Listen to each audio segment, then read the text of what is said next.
ဇနီးဖြစ်သူကအိမ်ကနေနင်ချလိုက်လို့ဒီအမျိုးသားဟာဒေါသထွက်ပြီးတောင်ပေါ်တက်လာကကိုယ့်လက်နဲ့ကိုအိမ်တလုံးဆောက်လုပ်နေတာပါ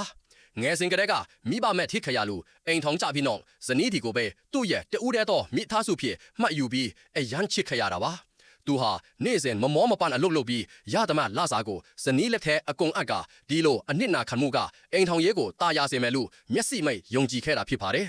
ဒါပေမဲ့သူ့ဇနီးကတော့သူ့အပေါ်မှာဘယ်တော့မှယုံကြည်မှုမရှိခဲ့ပါဘူးသူ့ကိုလူမှုရေးပေါင်းတဲ့ဆက်ဆံမှုတွေလုံးဝခွင့်မပြုခဲ့ပဲလို့ဖော်ကင်ဖက်တွေနဲ့အပြင်မှာထမင်းအတူစားတာဆွေမျိုးတွေနဲ့အဆက်အသွယ်လုပ်တာကိုပါတားမြစ်ထဲပါတယ်ဘယ်အမျိုးသမီးနဲ့မဆိုစကားများပြောမိလိုက်တာနဲ့အိမ်ပြန်ရောက်တိုင်းမပြီးဆုံးနိုင်တဲ့ရံပွဲတွေတန်တရတွေနဲ့ရင်ဆိုင်ခဲ့ရပါတယ်သူ့ဇနီးကသူ့ဖုန်းကိုနေ့တိုင်းစစ်ဆေးပြီးသူ့ရဲ့တွားလာမှုတွေကိုခြေရာခံခဲ့တယ်။တာမန်အလုတ်အချိန်ပိုစင်းတာကိုတောင်အိမ်ပြန်မလာခြင်းလို့တမင်လုပ်တယ်ဆိုပြီးသူမရှိရင်မင်းကဘာမှမလုပ်တတ်တဲ့အတုံးမကျတဲ့သူတန်ဖိုးမရှိတဲ့သူလို့အမြဲတမ်းနှိမ်ချစကလုံးတွေတုံးပြီးသူ့ယုံကြည်မှုတွေကိုချိုးနှိမ်ခဲ့ပါတယ်။သူဟာဓာတ်ပုံရိုက်တာကိုဝါသနာပါပေမဲ့ဇနီးဖြစ်သူကပိတ်ဆန်ဖြုံးတယ်ဆိုပြီးသူ့ရဲ့ကင်မရာနဲ့မှန်ပြီးလူအားလုံးကိုရိုက်ခွဲဖျက်ဆီးခဲ့ပါတယ်။သူ့ကိုယ်သူတိုးတက်အောင်အတိအမတ်ပြုလက်မှတ်အတွက်စာတွေလိလာချင်တော့လေဒါဟာအိမ်မက်နေတာအချိန်ဖြုံးတာပဲလို့ပြောပြီးအစွမ်းကုန်တားဆီးခဲ့ပါတယ်။နှစ်ပေါင်းများစွာစိတ်ပိုင်းဆိုင်ရာထိန်းချုပ်ခံရမှုတွေကြောင့်သူဟာတဖြည်းဖြည်းအထီးကျန်လာပြီးသူ့ကိုယ်သူတောင်တန်ရက်ဝင်တဲ့အထိဖြစ်လာခဲ့ပါတယ်။သူ့ကိုနေရာလက်အနေငယ်ပေးဖို့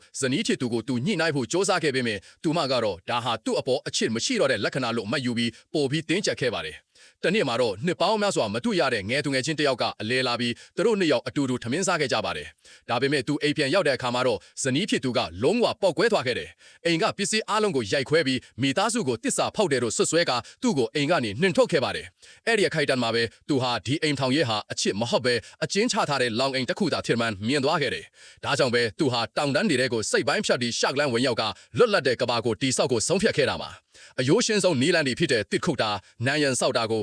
လှုပ်ဆောင်ရင်းနဲ့သူ့ရဲ့နာကျင်မှုတွေကိုဒီအလုပ်တွေကတဆင့်ထုတ်လွှတ်ခဲ့ပါတယ်။သူဟာကြီးကျယ်ခမ်းထားတဲ့အင်ကြီးကိုမလိုအပ်ခဲ့ပါဘူး။သူလိုအပ်ခဲ့တာကသူ့ရဲ့စိတ်ဝိညာဉ်အေးချမ်းစွာအနားယူနိုင်မဲ့နေရာတစ်ခုပါ။နှစ်ရက်ကြာမြင့်ပြီးနောက်မှာတော့နှွေးထွေးတဲ့အိမ်လေးတစ်လုံးပြီးဆုံးသွားခဲ့ပါတယ်။ဒီမှာတော့ထိန်ချုံမှုထန်တယောက်တွေမရှိဘဲငြိမ်းချမ်းမှုနဲ့ကုစားခြင်းတွေပဲရှိပါတယ်။ဒီအိမ်လေးကသူ့ဘဝကိုပြောင်းလဲပေးလိုက်တဲ့နေရာတစ်ခုဖြစ်လာခဲ့ပါတယ်။မြင်တွေ့နေရတဲ့တစ်လုံအိမ်လေးဟာတက်ရက်ပြီးချစ်စရာကောင်းလာပါတယ်။သူဟာပျော်ရွှင်စွာနဲ့အိမ်လေးကိုအလှဆင်နေတာကိုတွေ့ရမှာပါကြီးကျယ်ခမ်းနားမှုတွေမရှိပေမဲ့သူ့အတွက်တော့ຫນွယ်ထွေးတဲ့ခိုနားရာ